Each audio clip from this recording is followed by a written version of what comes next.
Diambil dari buku Manajemen dalam Perspektif Islam, karya F. Aminuddin Aziz, bagian 2, Manajemen Islam dan Konvensional. A. Manajemen Islam. Mungkin seseorang akan bertanya, apa perbedaan antara manajemen secara umum dan manajemen Islam? Apakah manajemen Islam itu adalah manajemen yang bersumber dari Al-Quran maupun hadis, sementara manajemen umum itu tidak? Atau yang bagaimana? Sebagian ilmuwan Islam mengatakan bahwa manajemen adalah idharah, berasal dari kata dharo yang berarti berjalan di sekitar. Sedangkan kata manajemen sendiri berasal dari bahasa Italia maneggiare, yang berarti mengendalikan. Perkawinan antara bahasa Prancis dan bahasa Inggris kemudian melahirkan kata manajemen yang berarti memiliki arti seni melaksanakan dan mengatur. Pada dasarnya, tidak ada perbedaan kaku yang bersifat dikotomis antara manajemen Islam dan manajemen umum. Hanya saja karena manajemen muncul sebagai suatu proses kegiatan di mana seorang melakukannya untuk mencapai tujuan, maka manajemen Islam bisa dimaknai sebagai proses manajerial atau konsep, prinsip yang dijalankan sebagai kegiatan seorang yang sesuai dengan nilai-nilai Islam. Manajemen Islam juga bisa bermakna seni mengelola ruang dan waktu niat, ikhtiar, tawakal, ikhlas. Niat berarti seni bersatunya kata hati dengan dimulainya sebuah perbuatan seseorang atau sekelompok orang. Memiliki unsur ruang dan waktu, karena dalam Islam sebuah perbuatan ada yang dibatasi ruang dan ada pula yang dibatasi waktu. Salah satu contohnya yang dibatasi ruang adalah boleh melakukan sholat di masjid dan tidak boleh melakukan sholat di WC. Begitu juga berkenaan dengan waktu. Salah satu contohnya adalah perbuatan sholat. Sama-sama 4 rakaat dan bacaannya sama, akan tetapi tidak boleh melaksanakan sholat asar pada waktu sholat isya, kalaupun rakaatnya dan bacaannya sama. Adapun niat merupakan unsur utama bagi setiap muslim dalam melaksanakan perbuatannya, baik individu, kelompok maupun organisasi. Kitab-kitab bahasa, kutub al-lugha, kata niyatu sama diartikan dengan ajmu. Para pakar bahasa ada yang membedakan antara ajmu dan niat. Sebagian pakar bahasa yang mengartikan kata niyatu digunakan untuk menunjukkan keinginan yang menghubungkan dengan perbuatan yang sedang dilakukan. Sedangkan kata ajmu digunakan untuk menunjukkan angan-angan. Jadi niat menurut para ulama adalah menginginkan suatu dan bertekad hati untuk melakukan sesuatu tersebut. Niat dikatakan seni dalam manajemen karena ternyata ada banyak perbedaan dalam memandang niat. Ada perbedaan dalam mendefinisikan. Ada yang melafadzkan, ada yang tidak, ada yang menjadikan rukun dan pula yang menjadikannya syarat. Yang menarik para ulama dalam melaksanakan seni mengelola niat, ada yang melafadzkannya, ada pula yang mencukupkan dengan kata hati. Kita tidak akan bicara apakah bid'ah atau tidak, itu bukan urgensi manajemen. Akan tetapi, kita akan melihat dari sisi manajerial. Yang menarik adalah para ulama salaf soleh ternyata telah cukup cerdas dalam memanage ibadah kepada Allah. Mengelola niat adalah dengan cara memahami apa yang akan dikerjakan. Seperti contohnya ketika kita mau sholat. Kata usolli fardhu dhuhri rok'ataini mustaqbilal kiblati ada ma'muman lillahi ta'ala adalah proses manajerial yang terencana secara baik. Kata usolli, niat saya sholat, atau nawaitu, saya berniat, berada di awal untuk memulai sebuah perbuatan atau untuk membedakan dengan perbuatan lainnya.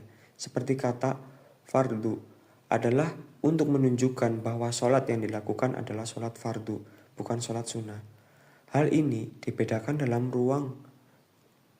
rangka untuk lebih memperjelas sebuah perbuatan Karena ada perbuatan sejenis seperti sholat sunnah contohnya, tampak jelas bahwa perbuatannya sama akan tetapi niatnya bisa berbeda. Masih dalam rangkaian seni mengelola niat adalah kata-kata duhri dalam niat sholat adalah bahwa nama kegiatan yang akan dilakukan adalah sholat duhur. Dipertegas dalam rangka untuk memperjelas tujuan kegiatan yang ingin dilakukan atau dicapai. Kata arba'a rokaatin mustaqbilal kiblati menunjukkan proses yang akan dilakukan adalah adanya proses sholat 4 rakaat dengan menghadap kiblat. Kata makmuman atau imaman adalah dalam rangka untuk kesadaran diri dalam berorganisasi. Hal ini penting untuk diingatkan karena banyak hal yang membedakan antara perilaku pemimpin organisasi dan anggota organisasi. Hal ini penting untuk diingatkan karena banyak hal yang membedakan antara perilaku pemimpin organisasi dan anggota organisasi, seperti tindakan pemimpin yang berperilaku anggota, sementara anggota berperilakunya seperti pemimpin. Begitu juga dalam sholat, terdapat niat, prinsip-prinsip manajemen yang harus ada dalam mengelola organisasi, dan masih banyak hal yang membedakan antara imam dan makmumnya. Kalimat lillahi ta'ala adalah tujuan dan visi yang ingin dicapai seseorang atau sekelompok orang. Lillahi ta'ala juga merupakan komitmen seseorang. Komitmen adalah sebesar keberpihakan kita terhadap Allah dalam setiap perbuatan, dan hal itu ada dan tercermin dalam niat seseorang dalam bentuk tindakan selanjutnya. Di sisi lain, lillahi ta'ala juga merupakan hakikat manajemen Islami. Jadi ulama salaf sesungguhnya sudah bicara manajemen dalam lingkup perencanaan, pengorganisasian, pelaksanaan atau proses, pengorganisasian, evaluasi, tujuan, dan visi misi. Dalam pandangan Islam, niat dapat merubah segala sesuatu menjadi bernilai adanya atau dalam bahasa agama sering disebut pahala jika niatnya baik. Maksudnya, banyak sekali pekerjaan-pekerjaan yang sepertinya muamalah hanya hubungannya antara manusia berbuat pahala sebab bagusnya niat. Contohnya adalah ketika membangun jalan atau jembatan, berbisnis, dan niat karena Allah, maka pekerjaan tersebut akan dicatat sebagai pahala bagi pelakunya. Begitu juga sebaliknya, tidak sedikit pekerjaan-pekerjaan yang berbau akhirat berubah menjadi maksiat kepada Allah Subhanahu wa Ta'ala karena ada unsur riya, ingin dipuji orang, dan lain sebagainya. Jadi Islam menetapkan niat sebagai perbuatan yang sangat penting dalam setiap pekerjaan. Betapa pentingnya bagi setiap muslim untuk selalu menyadarkan hatinya semata-mata untuk Allah dalam setiap langkah dan nafas, yang akan membuat nilai ibadah pada setiap apa yang dilakukannya. Di sisi lain, niat yang juga dapat membedakan amal ibadah yang sesuai dengan amal ibadah lainnya. Sehingga para ulama bersepakat bahwa niat adalah rukun dalam setiap ibadah. Hadis Rasulullah SAW dari Umar radhiyallahu anhu bahwa Rasulullah SAW bersabda, amal itu tergantung niatnya dan hanya mendapatkan sesuai niatnya. Barang siapa hijrah kepada Allah dan Rasulnya, maka hijrahnya kepada Allah dan Rasulnya. Dan barang siapa hijrahnya karena dunia atau karena wanita yang hendak dinikahinya, maka hijrahnya itu sesuai kemana ia hijrah. Hadis riwayat Bukhari, Muslim, dan 4 imam ahli hadis. Yahya bin Katsir berkata, pelajarilah niat karena niat itu lebih sampai daripada amal. Maksudnya adalah sahnya suatu amal dan sempurnanya hanyalah tergantung benarnya niat, baiknya suatu amal atau buruknya, diterima atau ditolaknya, mubah atau haramnya, tergantung niat. Jadi niat adalah tolak ukur suatu amal. diterima atau tidaknya tergantung niat dan banyaknya pahala yang didapat atau sedikit pun tergantung niat. Niat adalah perkara hati yang sangat penting. Seseorang bisa naik ke derajat shodikin dan bisa jatuh ke derajat yang paling bawah disebabkan karena niatnya. Seseorang bisa termotivasi juga karena niatnya. Seseorang bisa memiliki komitmen juga karena niatnya. Seorang tidak korupsi juga karena niatnya. Jadi sesungguhnya niat adalah hal yang paling utama dalam mencapai tujuan individu maupun organisasi dalam Islam. Ikhtiar adalah proses atau usaha perubahan yang dilakukan oleh individu maupun kelompok untuk mencapai tujuan baru yang lebih baik. Usaha perubahan dimulai dari komunikasi, perencanaan, pengorganisasian, pelaksanaan, dan pengawasan dalam setiap perbuatan. Ikhtiar berasal dari bahasa Arab yakni ikhtaro yang artinya memilih. Dalam bentuk kata kerja, ikhtiar bermakna pilihan atau memilih hal yang baik. Khair, sebagai orang muslim diwajibkan untuk senantiasa berikhtiar sekuat pikiran dan tenaga. Ikhtiar adalah konsep Islam dalam berpikir dan berbuat, mulai dari komunikasi, perencanaan, pengorganisasian, pelaksanaan, dan malam hari dalam setiap menggapai keinginan. Allah berpesan, Innallaha la yughayyiru ma biqaumin hatta yughayyiru ma bi anfusihim. sesungguhnya Allah tidak akan mengubah keadaan suatu kaum sampai mereka mengubah keadaan yang ada pada diri mereka sendiri. Quran Surat Ar-Ra'd Ayat 11. Berikhtiar hukumnya wajib dengan sekuat pikiran dan tenaga. Tidak boleh berpangku tangan atau menunggu takdir yang baik. Di samping berusaha dengan segala daya dan kekuatan fisik, orang-orang beriman hendaknya juga berikhtiar secara batin memohon kepada Allah. Dipandang dari segi ini, maka berdoa dapat menggerakkan ikhtiar manusia secara fisik. Allah Subhanahu wa Ta'ala telah menjanjikan bahwa siapa di antara hamba-hambanya yang berdoa dengan yakin dan ikhlas pasti akan dikabulkannya. Wa qala rabbukum ud'uni astajib lakum. Innal ladzina yastakbiruna an ibadati sayadkhuluna jahannama dakhirin. Dan Tuhanmu berfirman, berdoalah kepadaku, niscaya akan kuperkenankan bagimu. Sesungguhnya orang-orang yang menyombongkan diri dari menyembahku akan masuk neraka jahanam dalam keadaan hina dina. Quran Surah Al-Mu'min ayat 60. Islam mengajarkan bahwa berikhtiar itu jangan mudah menyerah. Ikhtiar harus terus-menerus dilakukan tanpa mengenal menyerah, karena ikhtiar itu merupakan bentuk ibadah. Dan sebagaimana orang mukmin, kita dilarang untuk putus asa sebagaimana firman Allah Subhanahu wa Ta'ala dalam Quran Surat Yusuf ayat 87.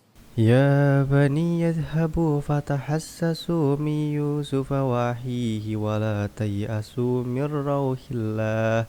Innahu la yay'asu min rauhillahi illa al-qaumul kafirun.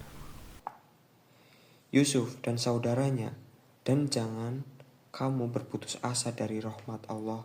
Sesungguhnya tiada berputus asa dari rahmat Allah, melainkan kaum yang kafir. Dalam berikhtiar, perlu sikap husnudon kepada Allah Subhanahu wa Ta'ala untuk memberikan ketenangan dalam bertindak. Juga sikap optimis, yakni suatu sikap yang akan mendorong seorang individu untuk terus-menerus berusaha pantang menyerah guna mencapai tujuan dan cita-cita yang diinginkan. Beratnya persoalan yang muncul akan dapat diselesaikan dengan keteguhan dan sikap optimis.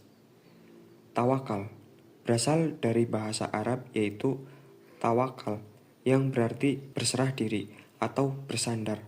Tawakal diambil dari kata wakala yang artinya mewakilkan. Jadi tawakal bermakna memberikan perwakilan dan menyerah diri kepada Allah Subhanahu wa Ta'ala. Secara istilah, Tawakal berarti menyerahkan diri dan berpegang teguh kepada Allah setelah berikhtiar secara maksimal. Allah Subhanahu wa Ta'ala berpesan, Wa tawakkal 'alal hayyil ladzi la yamutu wasabbih bihamdih wa kafa bihi bidzunubi ibadihi khabira.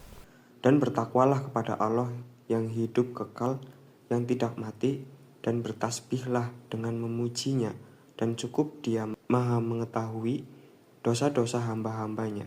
Quran Al-Furqan. Ayat 58. Tawakal dalam arti berserah diri kepada Allah dan meyakinkan bahwa Allah Subhanahu wa Ta'ala dapat mewujudkan semua permintaan dan kebutuhan hamba-hambanya sesuai hendaknya. Sebagaimana perintah Nabi Yakub alaihi salam kepada anak-anaknya untuk terus berikhtiar dalam mencari berita tentang Nabi Yusuf alaihi salam dan adiknya Bunyamin. Hal tersebut diabadikan Allah Subhanahu wa Ta'ala dalam Al-Quran yang artinya, "Hai anakku, pergilah kamu, carilah berita tentang Yusuf dan saudaranya, dan jangan kamu berputus asa dari Allah. Sesungguhnya tiada berputus asa dari rahmat Allah melainkan kaum yang kafir." Quran Surat Yusuf ayat 87.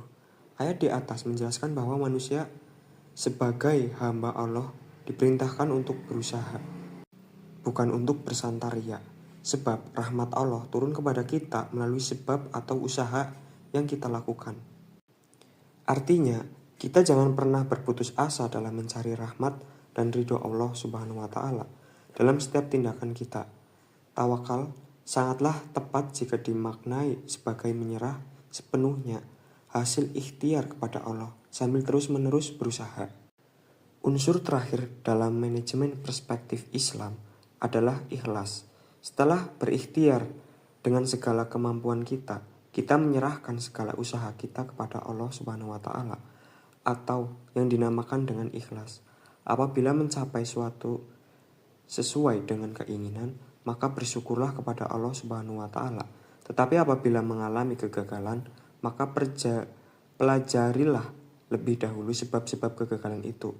Kemudian usahakan perbaikannya untuk keberlanjutan dan yakinlah dalam kegagalan tersebut juga memiliki keberkahan. Orang yang ikhlas akan selalu optimis dan tidak pernah berputus asa karena selalu yakin bahwa sesuatu saat ia pasti meraih hasil dari usaha dan kerja kerasnya. Jika tidak merasakan lelah dalam berusaha karena ia yakin bahwa Allah tidak akan menyia-nyiakan hambanya yang mampu berusaha dan berikhtiar. Juga tidak pernah merasa khawatir terhadap segala macam kegagalan karena ia memahami dengan baik bahwa setiap usaha memang beresiko gagal. Namun, hal tersebut diambil sebagai hikmah bahwa di balik kegagalan pasti ada keberkahan. Hadis Rasulullah SAW yang diriwayatkan oleh Abu Dawud, Tirmidzi, dan Ibnu Majah berpesan kepada kita bahwa dalam kesuksesan dan kegagalan pasti ada keberkahan. Dalam kamus Al-Munawwir, berkah berasal dari bahasa Arab barokah, artinya nikmat.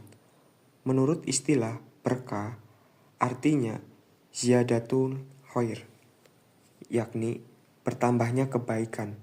Imam Al-Ghazali, Ensiklopedia Tasawuf, memaknai berkah bisa juga berarti sebagai segala sesuatu yang banyak dan melimpah.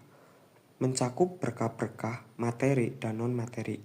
Berkah berarti bertambahnya kebaikan, baik kebaikan berupa harta, anak, rezeki, berupa kesehatan, ilmu, dan akal.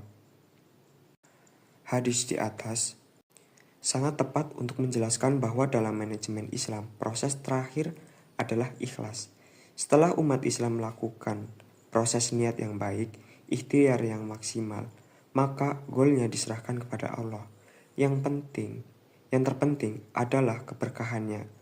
Sebagian ulama mengatakan bahwa kata laka lebih menonjolkan kepada hal yang sesuai harapan dan dapat menyenangkan diri.